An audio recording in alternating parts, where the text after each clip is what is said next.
Hello friends, ఈరోజు నేను నా దగ్గర ఉన్న కొన్ని ఆయుర్వేద మొక్కలు మీకు పరిచయం చేద్దాం అనుకుంటున్నానండి.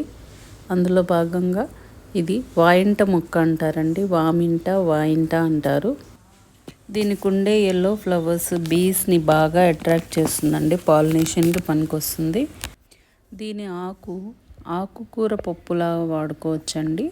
దీనికి వచ్చే సీడ్ పాడ్స్లో ఉన్న సీడ్స్ ఆవాలు లాగా వాడుకుంటారండి. నేనైతే 2 months నుంచి ఆవాల్లాగా వాడుతున్నానండి. ఇలా వస్తాయండి సీడ్స్, సేమ్ ఆవాల్లాగా ఉంటాయి చూడండి. ఇందులో చాలా హెల్త్ బెనిఫిట్స్ ఉన్నాయి, కానీ నేను సపరేట్గా మీకు ఒక వీడియో చేసి పెడదాం అనుకుంటున్నానండి. అప్పుడు ఒక్కొక్క దాని గురించి వివరించి చెప్తాను. ప్రస్తుతానికి మటుకు నా దగ్గర ఉన్న ప్లాంట్స్ని పరిచయం చేస్తాను. ఇది కిడ్నీ టీ లీఫ్ ప్లాంట్ అండి. ఇది కిడ్నీలకి సంబంధించిన ఏ హెల్త్ ఇష్యూ అయినా క్లియర్ చేస్తుందండి. ఇంకా యూరినరీ బ్లాడర్కి సంబంధించిన హెల్త్ ఇష్యూ కూడా క్లియర్ చేస్తుంది. ఇది నేలవేము అంటారండి. ఇది వేపాకు కన్నా 100 రెట్లు చేదు ఉంటుందండి.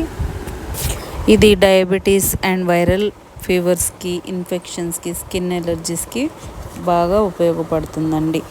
ఇదేమో కార్యార్థ రాణి అంటారండి. దీనికి ఉన్న పర్పుల్ కలర్ ఫ్లవర్స్ బీస్ని బాగా అట్రాక్ట్ చేస్తుంది. బటర్ఫ్లైస్కి చాలా ఇష్టం అండి ఈ ఫ్లవర్స్. వీటి మీద వచ్చి వాలుతూ ఉంటాయండి. ఇందులో హెల్త్ బెనిఫిట్స్ కూడా చాలా ఉన్నాయండి. ఫర్దర్ వీడియోస్లో నేను అన్ని డీటెయిల్గా చెప్తానండి. ఇదేమో వెట్టివేర్ ప్లాంట్ అండి. దీంట్లో లోపల ఉన్న రూట్స్ ఆయిల్స్కి పనికొస్తుందండి. ఇదేమో పాన్ పత్తా లీఫ్ మౌత్ ఫ్రెషనర్గా పనిచేస్తుందండి.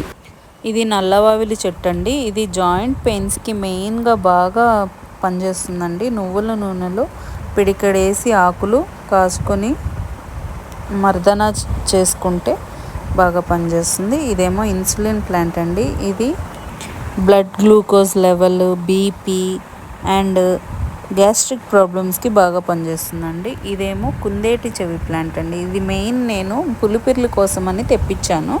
ఇది ఆకు తుంచితే అందులోంచి ఒక జ్యూస్ లాగా కారుతుందండి. ఆ ఆకులో కొంచెం పసుపు వేసుకొని పులిపిర్ల మీద పెట్టుకుంటే పోతాయి అంటండి. ఇది పొడపత్రి ఆకండి. ఇది ఆకులు, వేర్లు అన్నీ కూడా సమూలంగా పనిచేస్తాయండి. ఆయుర్వేద మెడిసిన్లో వాడతారండి. ఇది టైప్ 1 అండ్ టైప్ 2 డయాబెటీస్ రెండిటికి పనిచేస్తుందండి. ఈ ఆకు నీడలో ఆరబెట్టి పొడి చేసుకొని వాడుకోవాలండి. నేను అదంతా క్లియర్గా ఒక వీడియోలో చెప్తానండి. బ్లడ్లో ఉండే ఫ్యాట్ అండ్ కొలెస్ట్రాల్ లెవెల్స్ని క్లియర్ చేస్తుందండి. ఇది వేపాకు. ఇది అందరికీ తెలుసండి, యాంటీబయాటిక్. నేను వేప పుల్లల్లాగా వాడుకుందామని నేను ఇంట్లో పెంచుకుంటున్నానండి. ఇంతే అండి. Please like, share and subscribe to my channel. Bye అండి.